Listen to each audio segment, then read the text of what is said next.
da Silveira vive no lar sacerdotal aqui em Gravataí há 6 anos. Por que viver aqui, padre?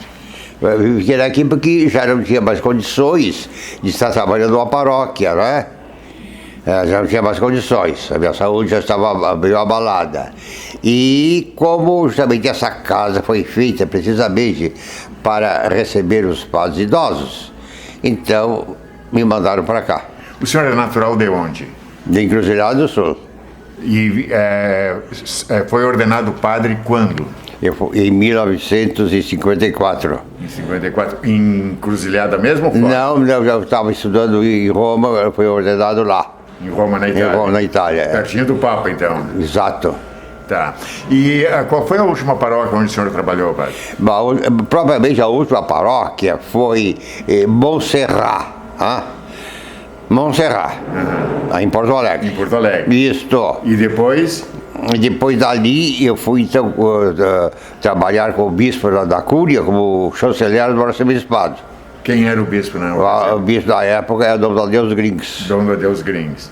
E qual era a sua função lá? Era de chanceler. O que faz um chanceler? O chanceler é aquele que já me uma palavra mesmo só dizer, chancela, né? Ou seja, chancela, digamos assim, os documentos que saíam da Cúria, né? Eu tinha que fazer, né?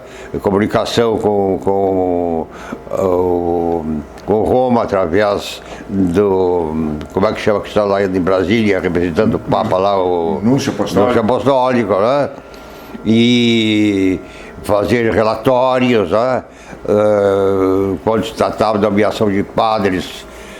O senhor vem de uma família muito religiosa, onde tem muitos padres? Muito religiosa, Padres mesmo, eu tinha um primo padre, mas eu tinha 3 irmãs religiosas.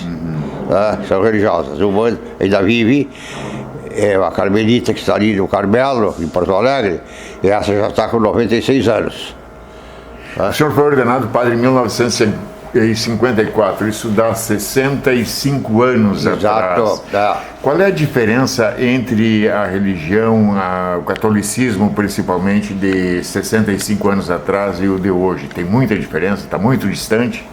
É o seguinte, com relação, naquele tempo, por exemplo, assim, a gente rezava a missa em latim, né? Até de costa para o povo, isso é. E de modo que a igreja se atualizou mais no sentido assim de se voltar para o povo, né? De cuidar mais assim da pastoral, cuidar mais assim também dos necessitados, né? De modo que houve uma evolução da atividade da igreja como tal, né? Não com relação à crença, ao dogma, né? Continua o mesmo, né? De modo que as mudanças que aconteceram, né? Houve uma abertura da igreja em relação à população, aos fiéis propriamente? Muito grande. Que tipo? Que área mais? Assim, da área de admitir, entre elas, né? Admitir, vamos supor, os leigos a participarem mais da liturgia, né? Das celebrações, né? Da atividade pastoral, né? Nesse sentido. Em 1954, a palavra aborto eu acho que não existia no dicionário dos religiosos. Existia no sentido de que a gente conhecia pelo dicionário, vamos dizer assim, né? Pelo dicionário. Mas, na realidade, não. Hoje é uma palavra que é comumente abordada entre todos os meios, inclusive há uma corrente que defende a legalização do aborto. Pois é isso mesmo, infelizmente, né?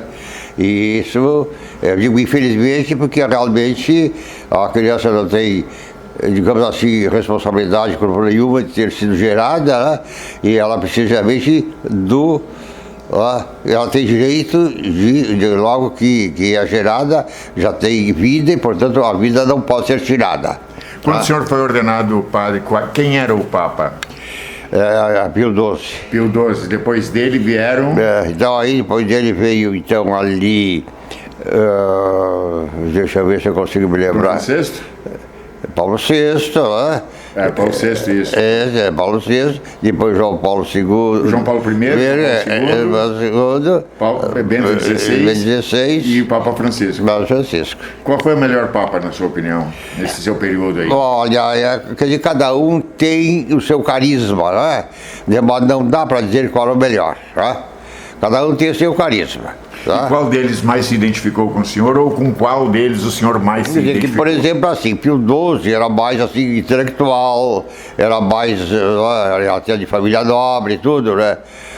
Comparando com o atual Papa Francisco, né? O Papa Francisco está mais voltado para o povo, né? Está mais voltado para, digamos, necessitados, os carentes, né? Nesse sentido, de modo que há diferença, né? Agora, qual o melhor, isso eu não daria uma qualificação. Aos 91 anos e depois de 65 anos de vida religiosa, qual o caminho que o senhor vê para a humanidade? O que o senhor vê de futuro para as pessoas? Digamos, a palavra que se costuma dizer é o negro por vir, né? Negro por vir. Mas, de outro lado, a gente percebe que há uma preocupação no sentido de as pessoas procurarem melhorar a situação, né? Porque aí só é possível a humanidade crescer se ela realmente se abrir mais para o outro, né? Pensar mais no outro que em si mesmo, né? E pensar mais no bem-estar da humanidade, né? E que todos se sintam realmente bem, né? Muito obrigado, pai. Tá bom? As ordens sempre. A renúncia do Papa Bento XVI, ela foi boa para a igreja? Como é que o senhor classifica, como é que analisa essa decisão dele? Bem, eu analiso justamente isso. Ele já estava com 84, 85 anos, e evidentemente uma pessoa com essa idade já está meio limitado, né? E ele percebeu essa limitação, então, olhando bem da igreja, renunciou, né? Para que um mais novo, com mais condições, assumisse e pudesse governar a igreja. Ter um Papa latino, o Papa Francisco, muda alguma coisa para a Igreja Católica? Beneficia, ajuda? Quer dizer, é claro, cada um vai levar, que como se diz aí, cada roca com o seu uso, cada terra cada roca com o seu fuso, cada terra com o seu uso, né?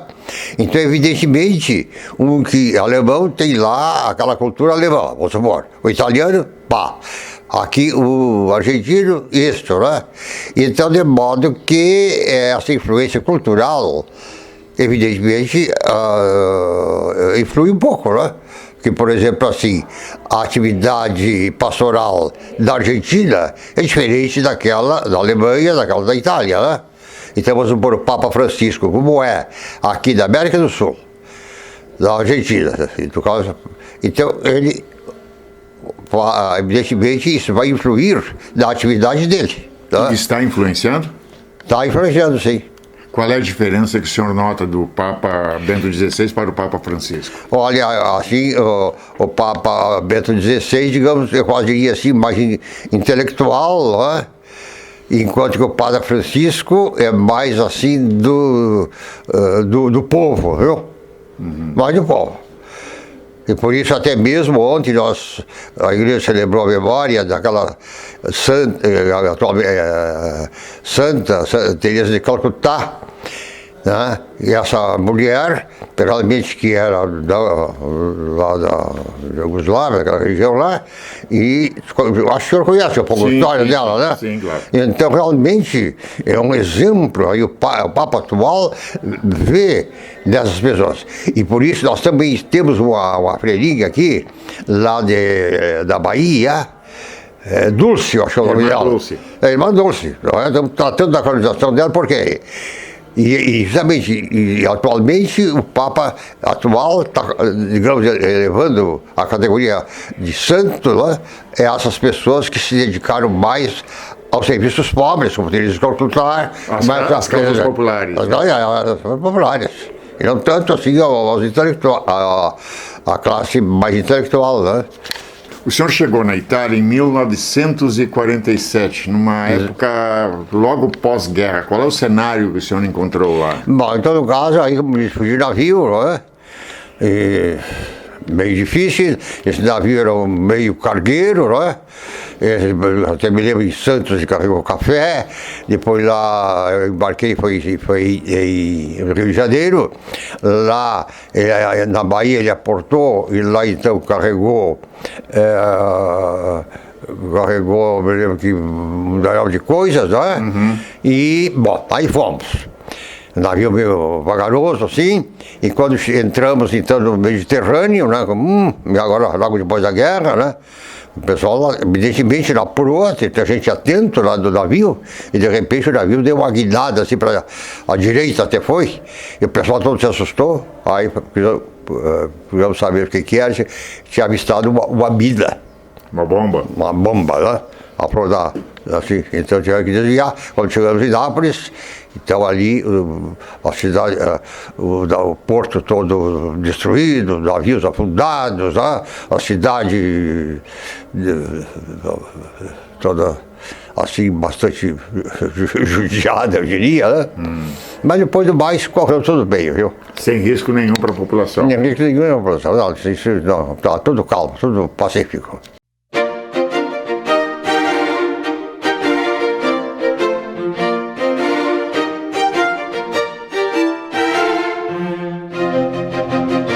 Enfermeira-chefe do lar sacerdotal de Isso. Gravataí. Há quanto tempo? Enfermeira, 5 anos. Antes, Antes trabalhei como técnica de enfermagem durante 6 anos e meio. 6 anos e meio. Já dá quase 12 anos, 12 anos como trabalhando na casa. Exatamente. Qual é a parte mais difícil de trabalhar aqui? Na saúde do idoso, eu vou te dizer assim, ó, que a gente tem que treinar muito a nossa paciência, né, em relação a isso. Porque, assim, além deles serem idosos, que já é uma coisa bem difícil de lidar com idoso, eles são padres, né?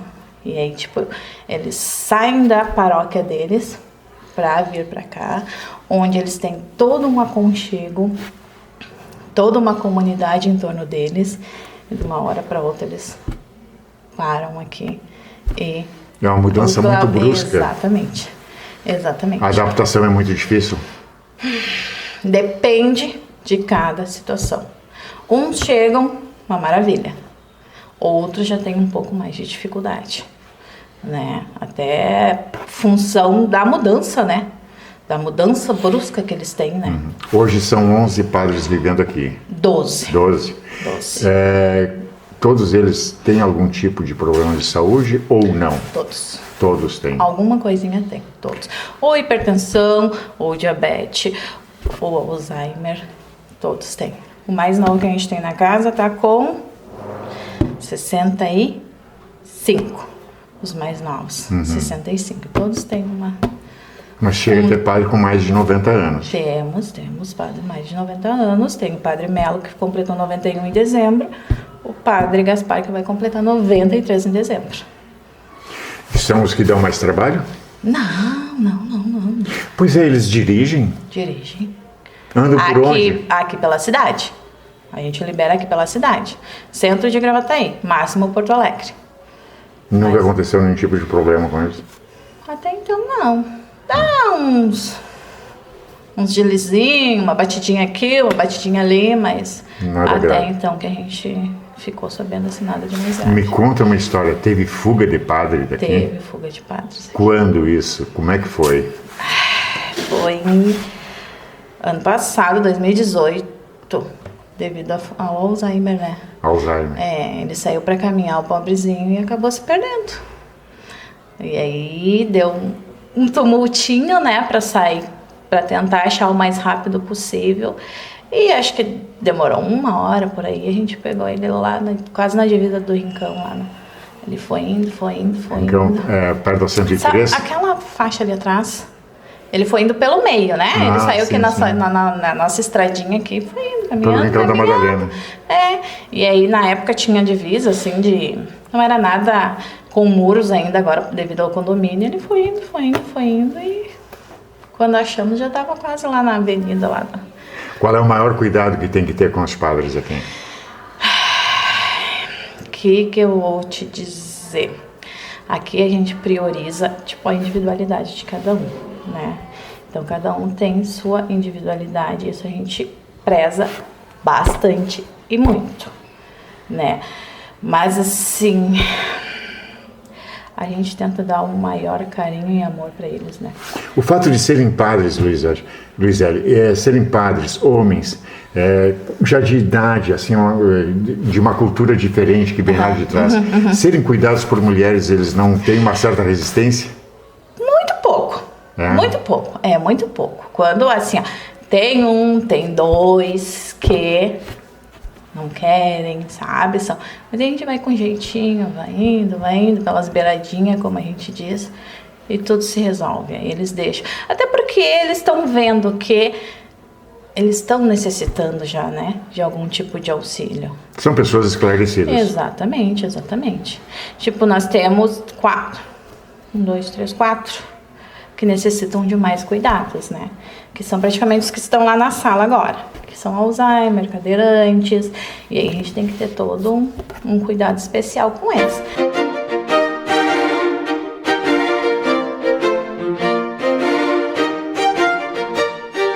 Dulce, o que é o lar sacerdotal exatamente? Bom, o lar sacerdotal é uma entidade onde a gente procura receber os padres.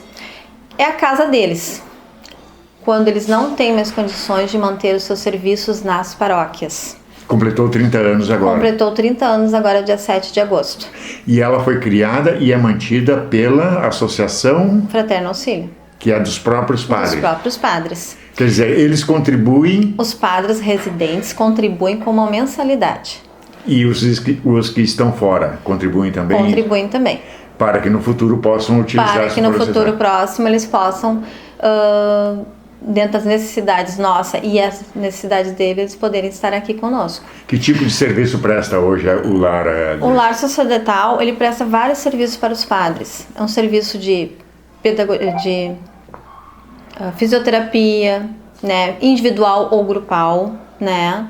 Ele tem um serviço de enfermagem, tem técnicos 24 horas, tem os técnicos da noite também que viram turno, né? Eles sempre têm um acompanhamento. Nós temos o serviço da Copa, né? Por aqui já passaram vários padres. Muitos padres. Quais são os mais conhecidos? Residentes, né? E os que já... Nós tivemos agora há pouco tempo o padre Zandoná, José Zandoná. Ele veio de Rio Grande, da Arquidiocese de Rio Grande. Ele ficou um tempo conosco, né? Ele também tinha Alzheimer. Muito querido. Os padres que chegam aqui, normalmente eles têm problemas de saúde? Aqueles que vêm para residir, sim. São aqueles que eles estão aqui porque eles não têm mais condições de ficar em uma paróquia. Então, algum problema, ou pouco, ou muito, eles têm. Qual é o mais comum, Dulce? O problema mais comum é o Alzheimer. O Alzheimer. E eles têm debilita a pessoa muito. E eles têm dificuldade de adaptação? Como é que é esse processo inicial deles aqui? Não, isso é muito individual, né? É uma questão individual de cada um. Mas assim, ó, eles vão se adaptando ao dia a dia nosso, né? Então a gente vai proporcionando a eles uma comodidade, uma coisa assim que fique padrão a eles, né? Nada é colocado para eles como tem que ser assim, não. Né? Tudo é uma questão de adaptação. Eles têm a individualidade? Eles têm a individualidade deles, eles têm. Tanto é que tu viu que eles têm o quarto deles. Aquele quarto deles é a prioridade deles, é o particular deles. Ninguém troca nada, ninguém muda. É como eles querem, né? Isso aí é a particularidade deles. Eles têm horários? Tem, eles têm horários, como a gente tem em casa horários. Tem regras? Tem, nós também temos regras. Mas a gente tenta fazer com que eles se sintam o melhor possível. O lar é aberto à visitação? Com certeza, é aberto à visitação. Diariamente? Como é que faz para visitar? Só vir ou tem preferencialmente agendado? De preferência, dê uma ligada antes. Porque como eu disse que eles têm horários, às vezes pode estar no horário de almoço, né? E o horário de almoço deles é um pouquinho diferente do nosso, começa às 11h30, né? Depois tem o horário do café da tarde. Então a gente sempre pede que dê uma ligadinha antes. A não ser aqueles que já são familiares, aqueles que vêm, que os padres já moram aqui, eles já sabem os horários, eles vêm, não tem problema. Ok, muito obrigado. Eu que agradeço.